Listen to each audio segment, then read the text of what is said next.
Ministro Massa, gracias por venir. No, gracias a ustedes por invitarme. ¿Cuánto va a ser la inflación de este año?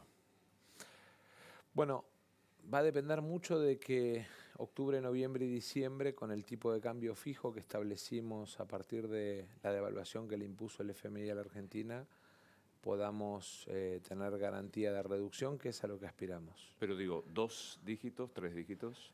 En términos... No. Anualizada, punta a punta. Anualizada.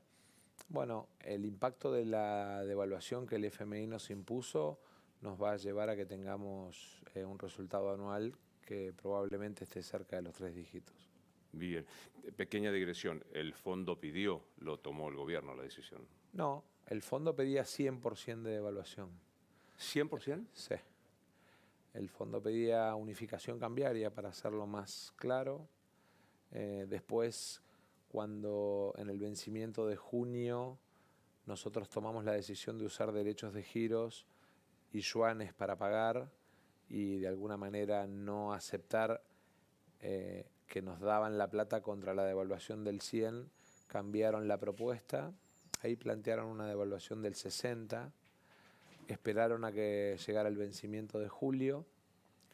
En julio vencía y no teníamos más derechos de giro, y ahí nosotros tomamos la decisión de hacer 3 acuerdos que mostraron por primera vez en la historia económica mundial que el fondo no era más el prestamista de última instancia, porque la CAF, Qatar, a través de su fondo de resiliencia, y China con yuanes continentales, abriendo el segundo tramo del swap, hicieron, digamos, un puente, le pagaron al fondo por cuenta y orden de la Argentina y dejaron al fondo sin la posibilidad de que esos vencimientos se transformaran en la herramienta con la cual imponía la devaluación. Pero es decir, retomo un concepto. El fondo pide, pero soberanamente el gobierno de Alberto Fernández y tu ministro... El fondo te pone condiciones para renegociar la estructura de deuda. Pero la evaluación no la impuso, digo, no la decidió el fondo. Sí, en el documento que propone medidas y fija lo que se llaman prior actions, que son acciones prioritarias que el gobierno debe tomar para que el board apruebe los desembolsos, pone la medida de devaluación. Dicho así, gobierna Cristalina Georgieva. Desde el año 2018 que Macri, para financiar la fuga de capitales en la Argentina, tal como dice el informe del AGN, 66% de la plata que el fondo le dio a Macri en ese momento fue a las cuentas de PIMCO, Templeton, BlackRock, Ashmore, Aurelius. Bueno, le puedo seguir con la cantidad de fondos que se llevaron en ese momento la plata de la Argentina. Y desde el 2018 para la Argentina hay un síndico. Macri llevó a la Argentina la convocatoria de acreedores. ¿Pero el ministro de Economía es Massa o Cristalina Georgieva? No, eso es un reduccionismo, digamos, que puede generar un título fácil para un medio, pero que no describe la situación. Argentina es un país soberano que tiene un síndico de su convocatoria, de la convocatoria que generó Macri, y que de alguna manera nos obliga todo el tiempo a negociar con el síndico cuáles son las medidas que tenemos que tomar. Por eso, digamos, mi primer planteo a la hora de definir ser candidato, con la experiencia de haber negociado durante un año con el fondo, es que tenemos que tomar el tema deuda como un tema de política de Estado, que tenemos que hacerlo en un marco de acuerdo de todas las fuerzas políticas, que tenemos que pagarle al fondo para sacarlo definitivamente de la Argentina, porque mientras el fondo esté metiendo su nariz en las cuentas de la Argentina, lo que va a terminar pasando es que va a ir imponiendo cosas que tengan que ver más con su necesidad de cobrar la plata que le prestó a Macri que con las posibilidades de desarrollo de la Argentina. Y esto es muy, Luis, perdón, por favor, que le termino el concepto. Esto es muy importante que se lo podamos contar a la gente, porque es como en una familia. Usted vivía en Rosario con su familia. Supongamos que en la familia tenía un tío jugador. Un tío que le gustaban los burros, la quiniela, ir a jugar a las cartas. Y fue tomando deudas y un día hipotecó la casa familiar. Bueno, Argentina está desde el 2018 en esa situación y es clave que los argentinos lo sepan y lo entiendan. Digamos, para pagarle a los prestamistas de juego, porque en ese momento era tipo de cambio fijo con tasa alta, Sí. un día, 28 de diciembre del 2018, con un anuncio que hacen Marcos Peña, Sturzenegger y no me acuerdo quién era el tercero, que cambian, 28 de diciembre del 2017, se le acaba el crédito a la Argentina. Y se le termina. Pero digo, ¿el tío jugador es Macri o es Alberto que se endeudó tanto como se endeudó el gobierno de Mauricio Macri? Emitiendo, generando una bola de leaks imparables. Una cosa es que usted se financia en el mercado local. Es deuda. Es deuda, pero es en el mercado doméstico, con los bancos, con los fondos comunes de inversión, donde la gente invierte su plata. Y otra cosa es que usted tenga una deuda del prestamista de última instancia del sistema financiero internacional, que lo que dice es, yo para prestarle plata usted tiene que aceptar mis condiciones. Se lo voy a poner en términos prácticos. Endeudarse en el mercado soberano de bonos es que usted tenga crédito en el banco, con la tarjeta, que tenga descubierto, que usted vaya a lo que es el mercado doméstico, es de alguna manera el escribano, la escribanía, ¿no? La escribanía del barrio. Que usted vaya a el Fondo Monetario Internacional, es que vaya a, digamos, el prestamista de la usura del barrio. Sí, igual, las dos son deudas que tenemos que pagar. Pero distinto es cuando usted tiene en el banco un contrato, sí, que cuando el usurero viene y le dice, bueno, hoy me llevo la heladera porque, digamos, tengo que tomarme en garantía porque no me estás pagando la cuota. Otro día viene y le dice, me llevo el auto. Digamos, para los que viven en los barrios y en el Gran Rosario, le pongo el ejemplo porque por ahí, digamos, a usted le resulta familiar, esa cosa de el tipo que impone, digamos, desde una posición de mucha fuerza respecto del deudor. Dijiste, te voy a tutear como lo hice toda la vida, dijiste que la inflación va a estar cercana a los 3 dígitos, los economistas hablan 120, 150, algunos exageran más. ¿Es una exageración hablar de una inflación del 150? A mí me parece que... Digo, el presupuesto estaba previsto 60. Para el año que viene, no, sí, digamos, son... Digamos, para este año era 40, pero este año era 40. No, era 60 también. Bueno, la pifiaron por el doble. Sin sequía, no, bueno, el presupuesto se mandó en septiembre. En el medio tuvimos la peor sequía de la historia, que le quitó a la Argentina 21.000 millones de dólares. O sea, le quitó a nuestra moneda la capacidad de apalancarse en el 25%. Pero 2022 el INTA advirtió de la sequía. ¿Cómo? 2022 el INTA advirtió de esta sequía. Sí, 2021 también. Entonces digo, una previsión exagerada, no teniendo en cuenta que la sequía estaba advertida. No. La sequía estaba estimada hasta el mes de noviembre. Si usted mira, para no tomar el INTA, que por ahí alguien puede decir, no, bueno, es un organismo oficial. De prestigio. De prestigio. Pero alguien puede decir, para descalificar, no tomemos la previsión del INTA de noviembre. El presupuesto se mandó en septiembre del año pasado. El presupuesto de este año se mandó en septiembre del año pasado. Ya se sabía que había sequía. Claro, que tenía una previsión de caída de 6.000 millones de dólares. No de 21.000 millones de dólares. Nunca en la historia... Bueno, de hecho, el INTA dice que es la peor sequía de la historia argentina. Sí. La Bolsa de Comercio de Rosario, que es otra entidad prestigiosa, cambió entre agosto del año pasado y diciembre del año pasado 3 veces su previsión. Pero yo iba a este dato para hacerlo lo más asequible posible. Pero ustedes dijeron, es que la inflación va a ser de 60. Pero es que es asequible, Luis, porque, digamos, usted lo que tiene es lo que se llama un shock externo extraordinario, digamos, que no es un shock menor. Argentina preveía juntar 100.000 millones de dólares de exportaciones y va a cerrar el año juntando 21.000 millones menos, creciendo en otras exportaciones. Es cierto que nunca recibió tanta liquidación de dólares un gobierno como este a pesar de la sequía. Podría ver los números de Manuel Adorni que me facilitó, pero creo que para el televidente... Porque si tomemos la inflación... Porque crecimos en exportaciones en otras áreas, porque crecimos por el programa Propimex, crecimos en exportaciones... ¿El dinero entró? De 10.000... No estaría estando. No entró. Entraron 20.000 millones menos. Nosotros el objetivo que nos habíamos puesto en el resto de la economía lo logramos. Logramos aumentar triplicando las exportaciones de petróleo. logramos aumentar un 30% las exportaciones pyme, logramos aumentar las exportaciones mineras casi un 40%. ¿El problema cuál es? Que la caída, que era de 6.000 millones, terminó siendo de 21.000 millones. Sigo este argumento. Pero es importante... Pongamos previeron 60% de inflación, va a ser cuanto menos el doble. La sequía afectó a toda usted dice cuanto menos el doble, no. ¿Va a ser menos de 100 la inflación del 2023 punta a punta? Yo le dije que va a estar en 3 dígitos, pero usted dice bueno, el doble es 120. 101. No, el doble es 120. No, pero digo, pongamos que 101 pifiaron por un rato. No pifiamos, en el medio apareció un shock externo. Pero es que el problema es que, digamos, es como que usted me diga, vamos a jugar un partido de fútbol, 11 contra 11. Al minuto 1 es 11 contra 9.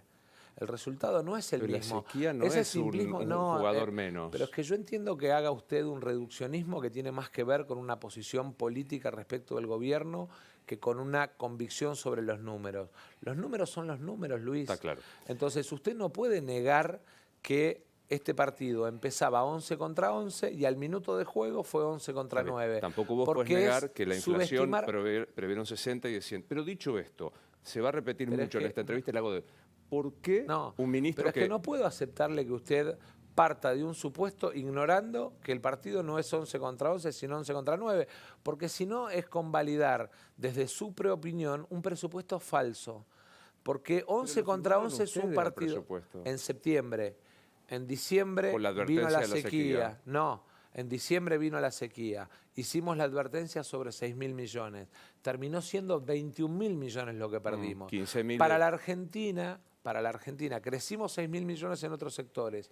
Para la Argentina, 15.000 millones de dólares es el 15% de lo que vende.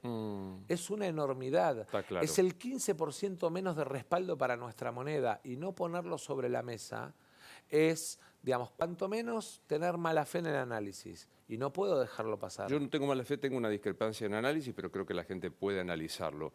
Dicho esto, que se va a repetir durante toda la nota, ¿por qué en su promesa de campaña hacia adelante dice que va a bajar la inflación y no lo hizo este gobierno que usted fundó e integra ahora activamente como presidente de hecho? Porque gracias a Dios el año que viene vamos a tener en el sector agro 19.000 millones de dólares más de exportaciones que en el 2022. Porque gracias a Dios, otra sequía? No, el mismo INTA, del que usted habla con tanto prestigio, para el año que si viene... la pifia en vez de 6, 21, como usted mismo me dice? No, Luis, usted mismo cita, cuando le conviene cita al INTA, igual, cuando le conviene cita la Bolsa de Comercio y cuando no le conviene no. Igual. No, porque... digamos, el proceso de cambio de niño por niña es un proceso que se da a nivel global. Entonces, no es solamente lo que prevemos en materia de exportaciones de agro, que son 19.000 millones de dólares más que el 2022. Le voy a hacer otra cuenta, digamos, que es insoslayable y que es resultado de que hicimos el gasoducto a pesar de que el fondo no quería.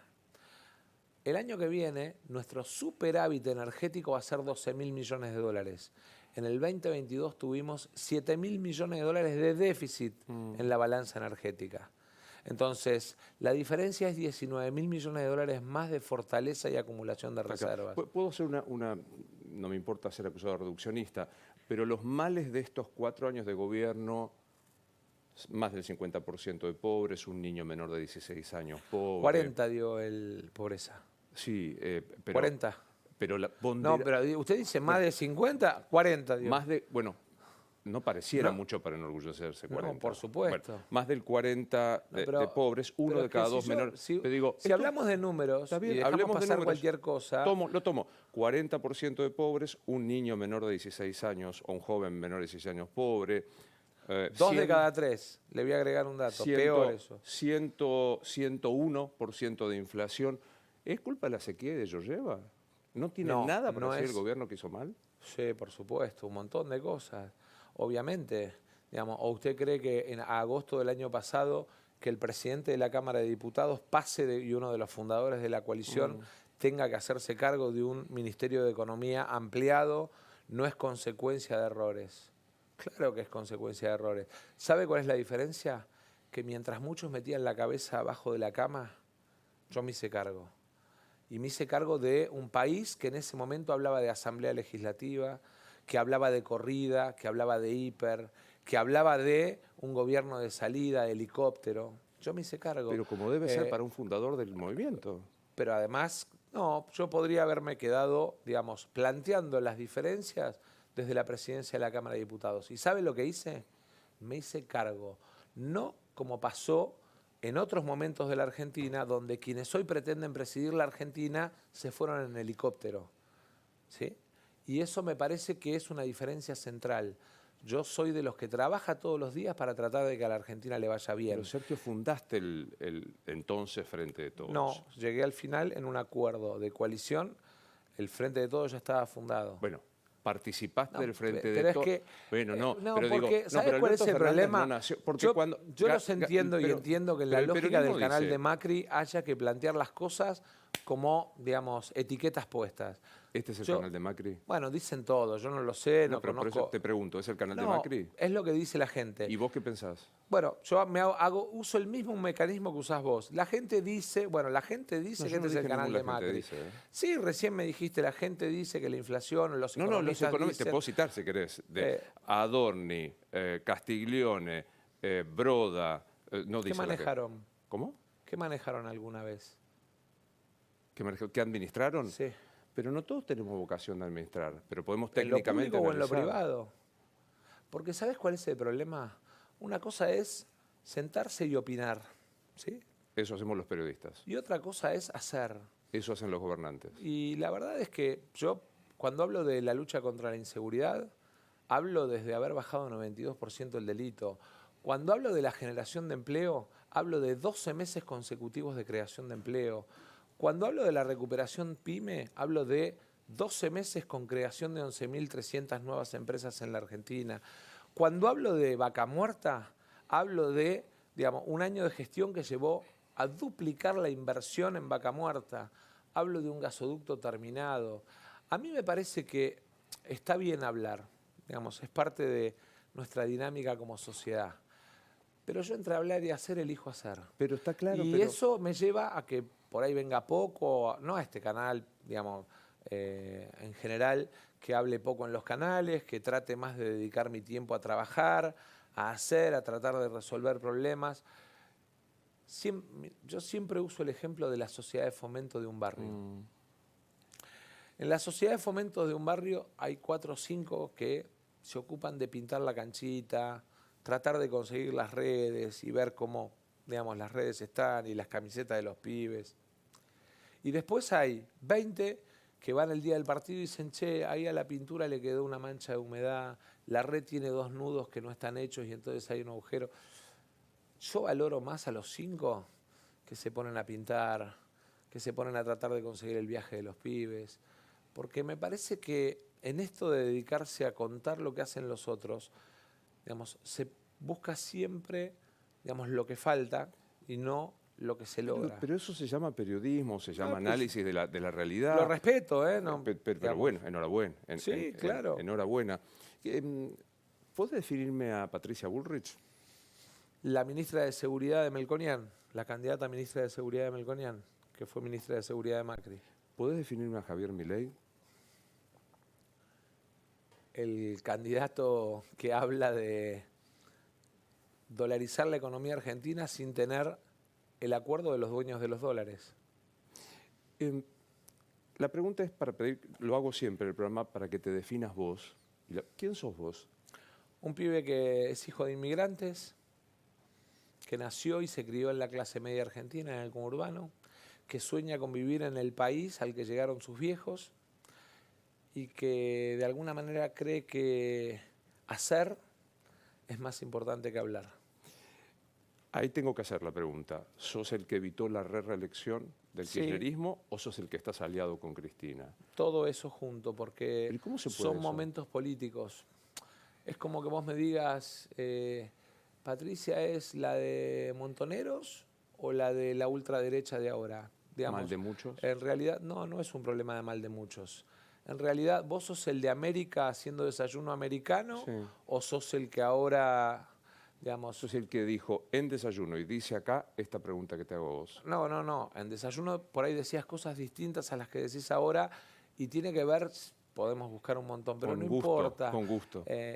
No importa, Luis, porque yo creo que en el fondo el problema es que lo que hay que entender es que a lo largo de los años, la gente que no cambia, ¿sí?, y que no aprende de los Sin momentos, duda, ahí comparto, ¿eh? es la gente que termina en las posiciones más reduccionistas. Y cuando vos tenés la responsabilidad de representar a la mayoría de tu pueblo, tenés que aprender a dialogar, a convivir sin perder tu identidad, Pero tus eso es la política, convicciones. pero firmo al pie. Esa es la política. Bueno, pero El problema entonces es si es la cuando te política, aliás a alguien que dice vamos por todo. bueno, y hoy, digamos, está en una posición distinta y cada uno hizo esfuerzos para tratar de llegar a un lugar común. Y me parece que en todo caso hay otras cosas en riesgo que, que son más importantes, porque yo en todo caso tengo un marco de alianza en unión con la patria, con gente que como yo cree que es mejor vivir en una sociedad donde el Estado brinde seguridad y donde no cada uno se compre su arma, donde los pibes vayan al colegio con una notebook y no con un revólver en la mochila, donde la educación pública sea gratuita, y en todo caso tengamos la capacidad y el coraje para exigir que los docentes estén en el aula y no donde la educación pública sea un voucher o paga, porque eso hace a la movilidad social ascendente de la Argentina, donde los trabajadores tengan derechos para que el pibe que está atrás de cámara no pueda ser mañana por una actitud intempestiva tuya o del dueño del canal echado sin pagar la indemnización o que tenga o no tenga derecho a las vacaciones pagas. Me parece que hay valores en juego y en ese conjunto de valores creo que nuestra coalición de gobierno de alguna manera tiene la responsabilidad de defender un modelo de valores para el país. ¿Tus valores te separan más de Bullrich o de Milei? De los dos, porque hoy ellos están expresando más o menos lo mismo. Uno dice universidad paga y el otro voucher, pero es más o menos lo mismo. Uno dice libre portación de armas y el otro dice el que quiere andar armado, puede andar armado. Son más o menos lo mismo. Lo digo por estas discusiones respecto de tu Que no alianza con Javier Milei, expresadas por algunos funcionarios como Sergio Raúl Vargas, que era funcionario de la aduana, que es algunos candidatos que fueron del Frente Renovador están en Libertad Avanza, o votaciones como la de la reducción de ganancias de Milei a favor A mí tuyo. a veces me sorprende que son detallistas para un lado pero no para el otro. El sobrino de Nicolás Caputo es el jefe de campaña de Macri, de Milei. El hermano de la vida, ¿sí?, de Mauricio, es el jefe de campaña. Eso no importa. El principal recaudador, según salen los medios de la campaña de Milei, era el recaudador de la campaña de Macri. Pero ¿cómo no importa? No no. quiero hablar en general, pero estás hablando con un cronista que dijo que Mauricio Macri se sentía cómodo con ideas de Milei. Bueno, pero entonces, ahora yo, digamos, si hay gente que en algún momento militó en el Frente Renovador hace 8 años,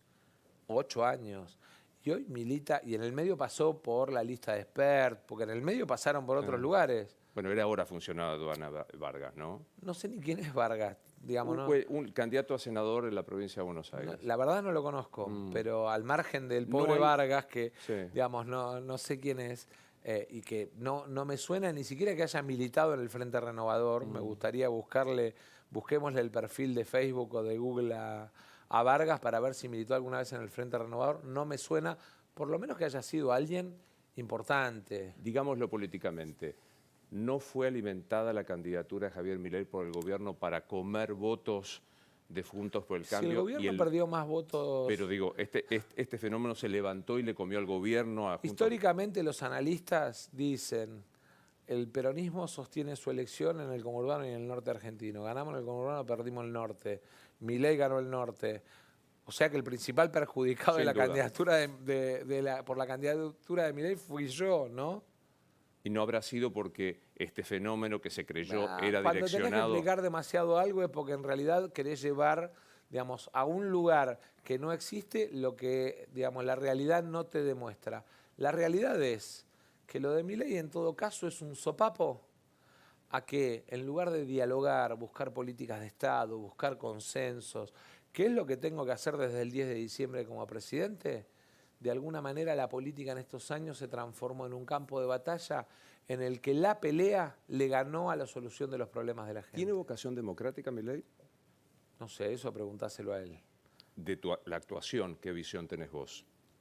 Que lo conozco poquito porque, digamos, es más conocido el que iba a la tele, digamos, a los distintos programas de televisión que la actuación política. Yo no puedo calificarlo o no puedo calificar su actuación, digamos, lo tengo que ver frente a, digamos, un fallo de la Corte adverso, lo tengo que ver frente a, ahora, yo puedo acá venir y pensar distinto que vos y debatir, claro, ¿no? Para mí no sos ni ensobrado, ni hijo de la pauta, digamos, yo no te falto el respeto. ¿Por qué? Y porque... Pero soy lawfare para tu principal aliada. Bueno, pero, digamos, yo estoy hablando yo. Pero hay lawfare. ¿Sabes cuál es el problema? El problema es este de pretender adjudicarte, digamos, yo no te adjudico lo que dice Majul, ¿sí? Ni te adjudico lo que dice Viale o Canosa. Entonces, bueno, me adjudiques a mí lo que dicen otros, porque... Por eso me corrijo, si no, ¿hay lawfare? Hay uso, en el timing, claramente, hay uso, digamos, de los tiempos por parte de la justicia que muchas veces se mete en la política pero no resuelve sus problemas. ¿Sabes por qué? Yo tengo una familia amiga que hace 11 años espera un fallo para adoptar. 11 años. Vos, yo o cualquiera de nosotros conoce a un empresario pyme que hace 5 años que espera que le resuelvan la convocatoria de acreedores. O conoce a un laburante que hasta hace 3, 4 años tratando de conseguir el pago de la indemnización. O peor aún, todos conocemos porque los vimos y son casos que han generado estrépito, jueces que por no detener a violentos terminaron generando que haya muertes por violencia de género o que muchas veces el violador conviva en el barrio con la violada. Y la justicia nunca se ha puesto a mirarse para adentro y a hacer su autocrítica. Y si hay algo que, digamos, llena de alguna manera el hartazgo de la sociedad, tiene que ver con la frustración porque no mejoramos el ingreso, tiene que ver con el fracaso de la política en resolver sus problemas porque vive peleando, pero también tiene que ver con una justicia, que es el tercer poder del Estado, que en lugar de resolver con firmeza y con aplicación de la ley los problemas, convalida la idea de impunidad. Pero, entonces, ministro, para que te quede claro, for the record, dirían los ingleses, yo creo que el Poder Judicial es el último de los poderes de la República que tiene algunos resabios monárquicos en cuanto a transparencia, en cuanto a nombramiento, en cuanto a agilidad, en cuanto a cercanía. Dicho esto, mi pregunta concreta... Pero para. Porque vos acá, yo te pido que, para que la gente escuche, volvé a plantear lo que pensás del Poder Judicial. Creo que el Poder Judicial tiene resabios monárquicos. Resabios monárquicos significa... No transparente, lo acabo de enumerar. No, pero vayamos... Termino con la apreciación. No es menor. Pero termino con la apreciación. Digo esto, políticamente, si sos presidente, ¿vas a persistir con los juicios políticos a los ministros de la Corte? Primero ese es un tema del Congreso, ¿sí? Pero impulsado por el Ejecutivo actual, por ejemplo. Bueno, pero yo no soy el presidente hoy. Está claro. Bueno. Yo voy a ser presidente desde el 10 de diciembre. Y, digamos, de alguna manera, mi responsabilidad en todo caso tiene un paso previo al que vos planteás, que tiene que ver con la convocatoria de un gobierno de unidad nacional. La Argentina necesita discutir, me gustaría que volvamos Pero contestame que te dejo lo que... Rosati, Rosenkrantz, Maqueda, Lorenzetti, ¿garantizan la independencia del Poder Judicial? Rosati, Rosenkrantz... La Corte de los 4 hoy. Sí, digamos, el Poder Judicial... La independencia del Poder Judicial no está en discusión porque tiene, en términos jurídicos y en términos económicos, toda la autonomía que necesita. Es más... Pero tu coalición, Sergio, la cuestiona. No. Volvamos, tu coalición dice... No. Volvamos a tu análisis, porque el problema es que ahora, como sabés que convalida la opinión de que hace falta que en la Argentina también discutamos el trabajo de la justicia, no querés repetirlo. Pero entonces, no, te lo repito esta mañana, lo tengo escrito. Bueno, pero me gustaría hay jueces que analizamos. No me dirigen la palabra por decir esto. Tienen resabios monárquicos muchos jueces de la República Argentina. No dan cuenta de sus actos, hablan solo por sus sentencias, no son ágiles, no fallan de manera asequible. ¿Crees? Te voy a preguntar esto. Vamos por la inversa. Te voy a preguntar esto. Por un instante yo soy el entrevistador. Con todo gusto. ¿Crees que tienen que dar cuenta de sus actos? Pero lo acabo de decir. ¿Crees que tienen que dar cuenta de Sí. su patrimonio? Pero claro. ¿Crees que el resabio monárquico de la Sí. estabilidad, Sí. sin rendir Sí. de alguna manera cuenta Sí. de la velocidad Sí. o de la certeza en la que resuelven los temas, son temas que de Sí. alguna manera de frente a la sociedad tenemos que Sí. resolver? Mi pregunta... Coincidimos entonces. mi pregunta Eso es lo que tenemos que mi pregunta encarar. es, ¿vas a impulsar el juicio político a alguno de los 4 No, miembros? no es un problema de juicio político un miembro, no, no.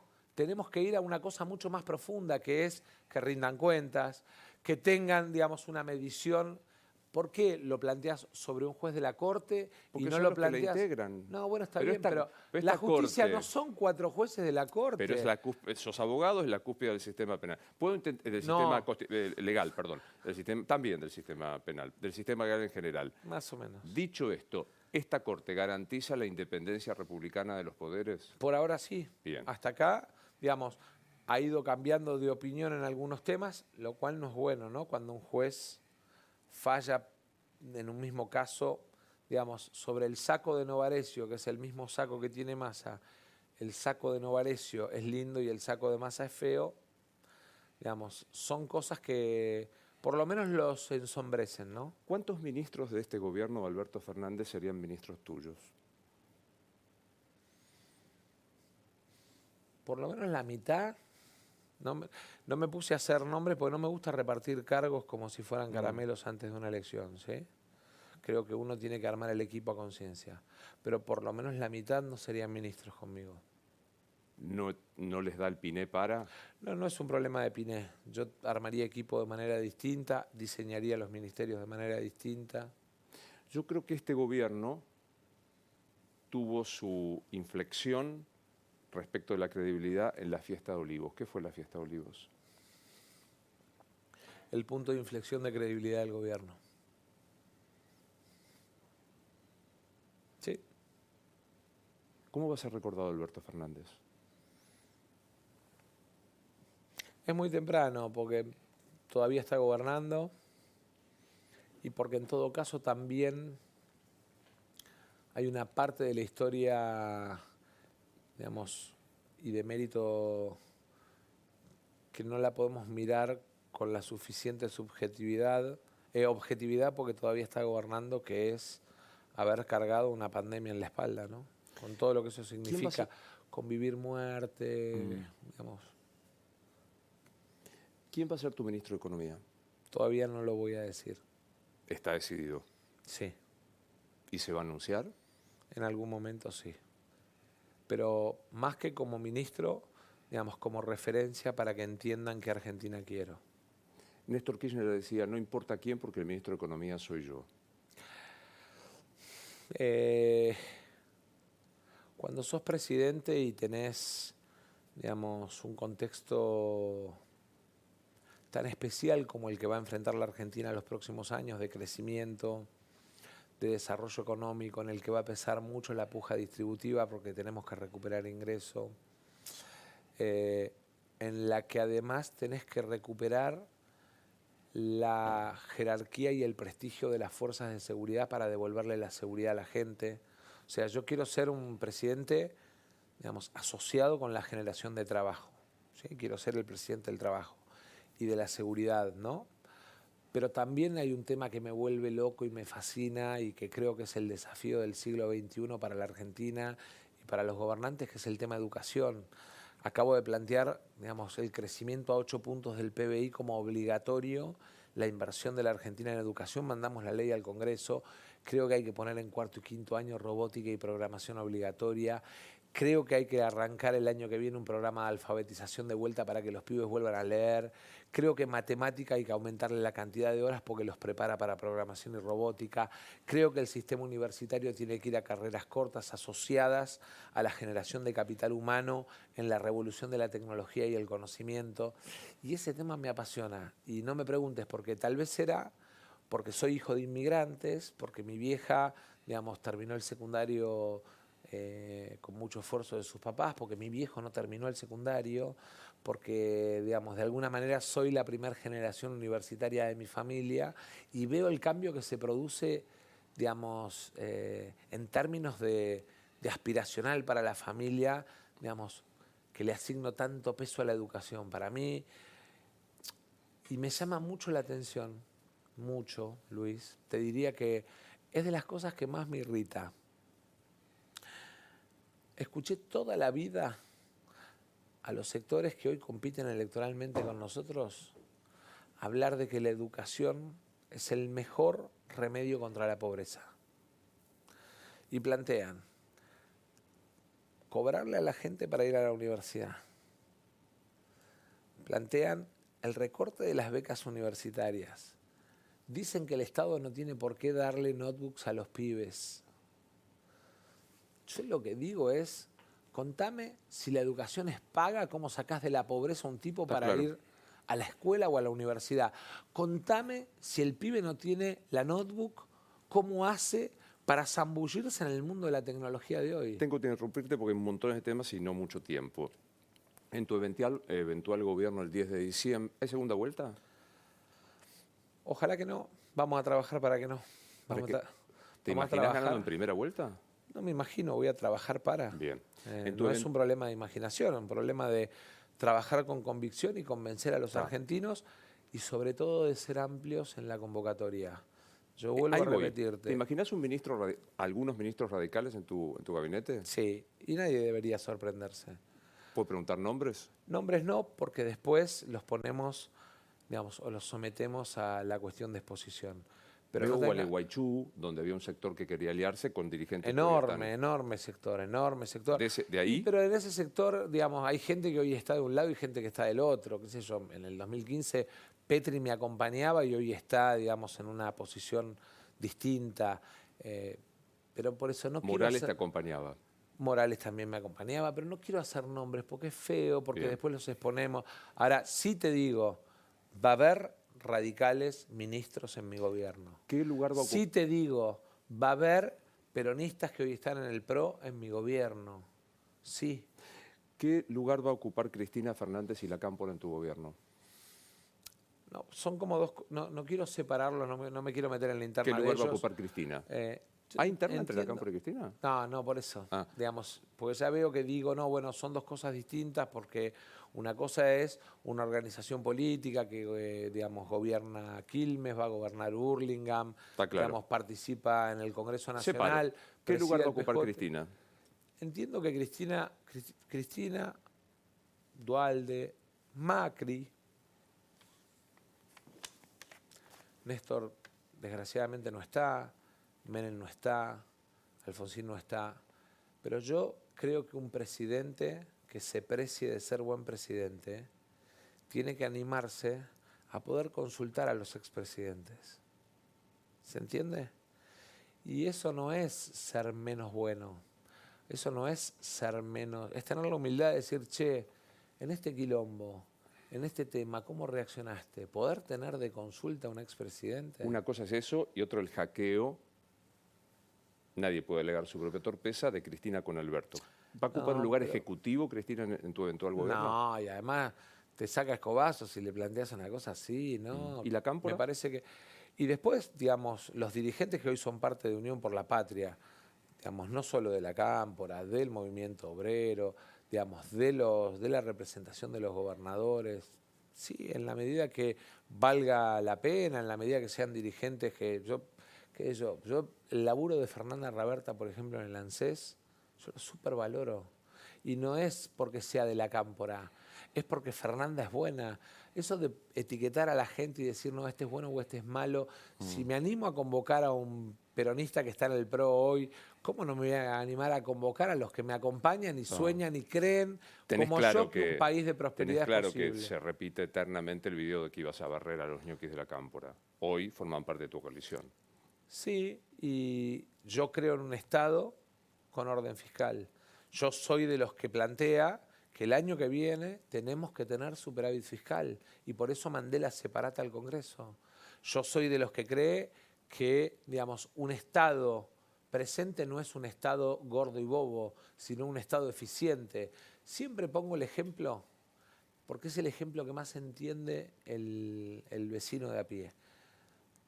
Nosotros creemos que el mejor instrumento para combatir la inseguridad son nuestras fuerzas de seguridad, la policía. Ahora, yo puedo tener una policía presente en el territorio, como tuve yo, que los controlaba satelitalmente, digamos, y les controlaba la cantidad de kilómetros, la cantidad de horas, las veces que habían recorrido la cuadra, o puedo tener al policía durmiendo en la estación de servicio, ¿no? Entonces, sí. ¿qué es lo que quiero decir con esto, Luis, para que quede claro? Yo creo en un Estado presente, pero eficiente. Yo creo que defendemos la escuela pública cuando tenemos buenas escuelas, pero los docentes adentro del aula, no haciendo paro, no, digamos, faltando. 40%. Pero avisale a Kicillof, o avisale al gobierno de Alberto que cerró las escuelas brutalmente en pandemia, aún en contra de la OMS. Fui uno de los que se manifestó a favor de la apertura. Te quiero recordar, era presidente de la Cámara y me manifesté a favor de la apertura y en ese momento hubo toda una historia. Digamos, podemos pensar distinto. Yo vengo a tu programa y pienso distinto. Pero está claro. Pero yo ¿no? saludo el pensamiento distinto. Saludo el pensamiento distinto. Se me complica cuando vos me decís integra una coalición. Vos dijiste en Venezuela es una dictadura. ¿Es una dictadura? Sí, claro. Integrás un gobierno que se reúne hace 15 minutos en La Habana con Díaz-Canel, con Ortega. Entonces digo... ¿Sabes cuál es la diferencia? Pero vos sos este gobierno, Sergio. Yo soy una parte de la coalición de gobierno, con una diferencia. Desde el 10 de diciembre el presidente soy yo. Y entonces, digamos, el desarrollo de la política exterior, de la política económica, de la política de seguridad, la defino yo. Y los cambios que tenga que hacer, los voy a hacer. Porque además, si hay algo que nadie duda de mí, es que tengo capacidad de laburo, que soy un tipo que labura todo lo que haga falta y que tengo coraje para hacer los cambios que tenga que hacer.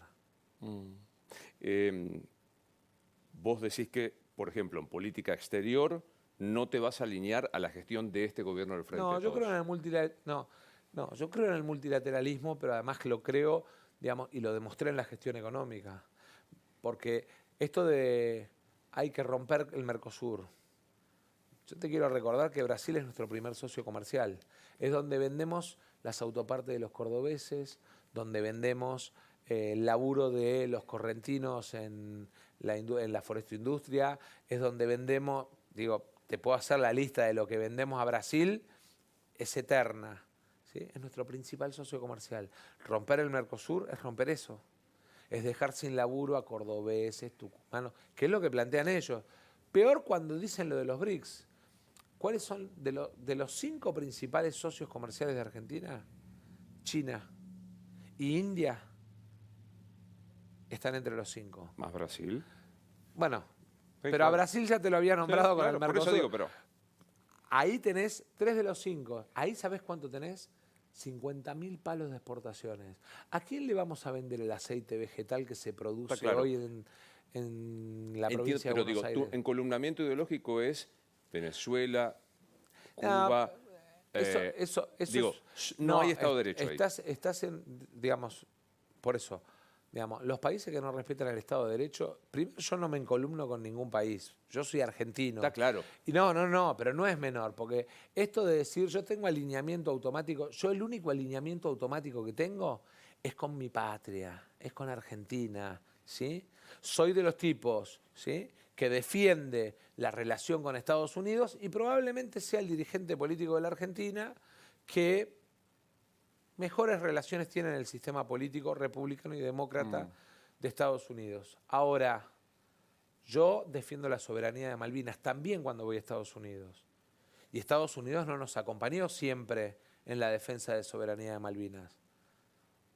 Ahora, alinearse con Estados Unidos es resignar la soberanía de Malvinas. No, yo me alineo con la Argentina. Entonces, ¿cuál es el mejor camino? El multilateralismo. ¿Por qué? Porque además la batalla que viene en los próximos 20 años tiene 4 ejes económicos y una realidad política. Los 4 ejes económicos son la seguridad alimentaria global, y Argentina, Brasil, Paraguay y Uruguay producen el 28% de las proteínas que consume el mundo. La seguridad energética, y Argentina tiene la 2ª reserva mundial de gas y la 4ª de oil, de petróleo.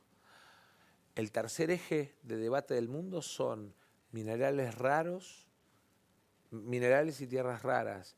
Y Argentina tiene en el Triángulo del Litio, junto con Bolivia y junto con Chile la posibilidad de dominar el mercado de litio mundial de la mano o a la par con Australia. Bien.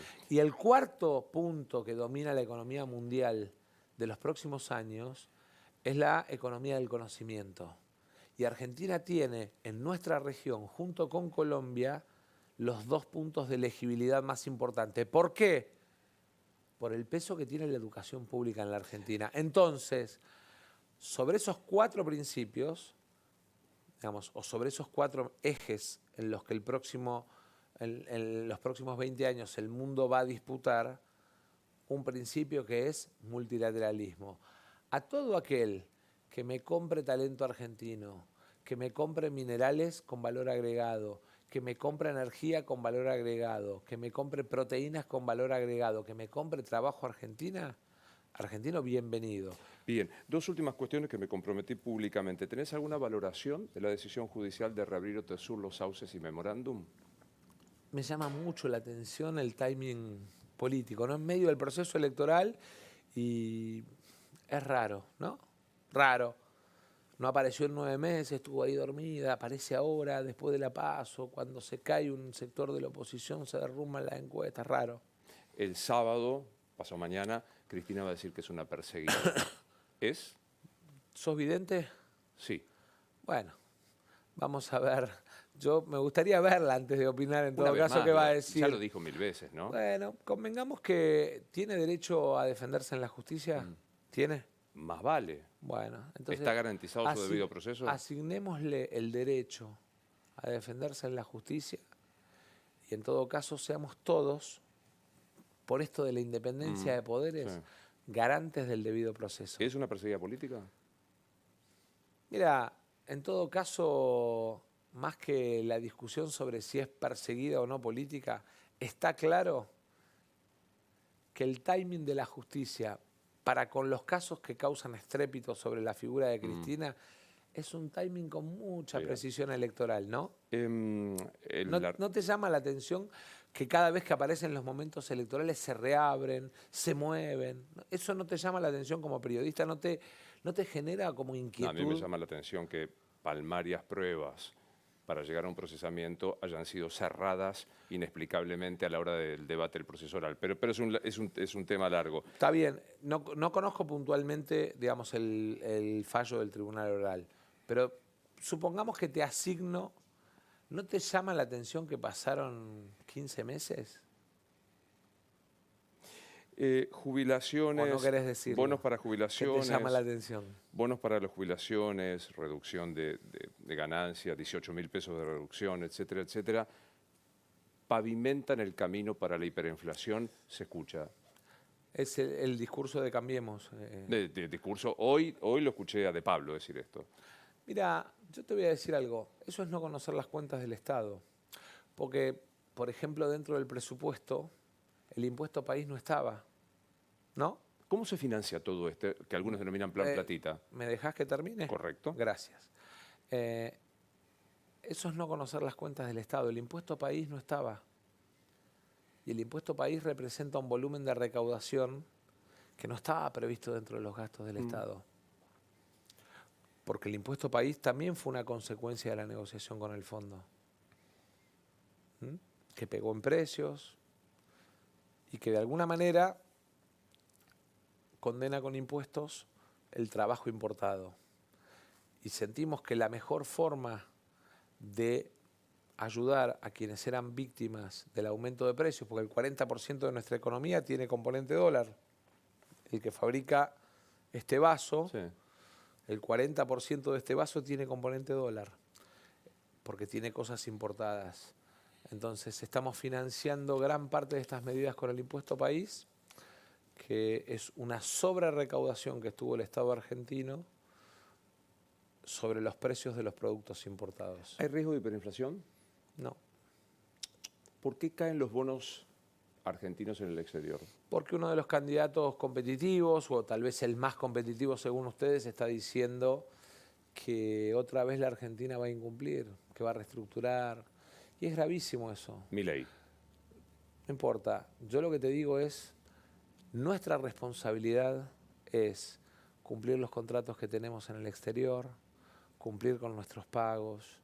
Nuestra responsabilidad es que Argentina deje de ser el participante tóxico del mercado de capitales. Hablar, como hablan irresponsablemente, de reestructuración, de reperfilamiento, hablar de rediscutir una deuda que se rediscutió hace 3 años, transforma a la Argentina en tóxica. Y nosotros lo que tenemos que hacer es tener orden fiscal, tener superávit comercial, tener competitividad cambiaria, acumular reservas y, sobre todas las cosas, definir un modelo de desarrollo con inclusión cumpliendo nuestros contratos con el mundo. Baja inflación, seguridad, educación como prioridad, como objetivos. Sí. La pregunta que te dije sobrevuela toda esta nota. ¿Por qué no lo hicieron en estos 4 años? O sea, sequía, ya se sequía la guerra y pero Macri. No, pandemia, te faltó en el medio 1 año y medio. El mundo tuvo pandemia. Sí, Chile. claro. No somos el tercero en inflación del mundo. Claro, porque la diferencia es que nosotros, por culpa de Macri, entramos a la pandemia sin crédito externo. Veníamos del default en pesos, del endeudamiento con el fondo, del incumplimiento de Macri del programa con el fondo y sin deuda soberana. Y eso fue en marzo del 2020. ¿Y sabés con qué financió Guzmán todas las políticas de la pandemia? Con emisión. De tu gobierno, gravísimo, Guzmán, gravísimo, perdóname. Pero ¿sabés por qué? Porque Argentina no tenía crédito. Y no es pero Macri. Es porque criminalmente Macri, para pagarle a los fondos de inversión que se iban de la Argentina porque dejaron de creer en él, se tiró en palomita al Fondo Monetario y le dejó a la Argentina una deuda de 46.000 millones de dólares. La más grande de la historia del fondo y la más grande de la historia argentina. Hoy tenemos una deuda mayor gracias a la emisión, ¿no? No, mayor que en el 2019. Sí. Sí, claro, como todos los países, porque pasaron todos la pandemia. ¿Sabés cuál es la diferencia? Que tuvieron crédito externo, porque no tuvieron a Macri antes. Es una pregunta clásica de cierre de este programa y nos morimos y ¿qué pasa? Yo, si nos morimos, si me muero... Tengo una mala noticia, nos vamos a morir. No, sí, ya sé. Si me muero, me gustaría volver a nacer, volvería a elegir la Argentina para nacer y volvería a creer que este es el mejor país del mundo para vivir. Gracias por venir. Gracias a vos. ¿Sabías que el precio del oro nunca había estado tan alto? Es el momento de hacer valer tu oro. Alhajas, relojes brillantes, monedas de oro, lingotes. ¿Dónde? En Joyería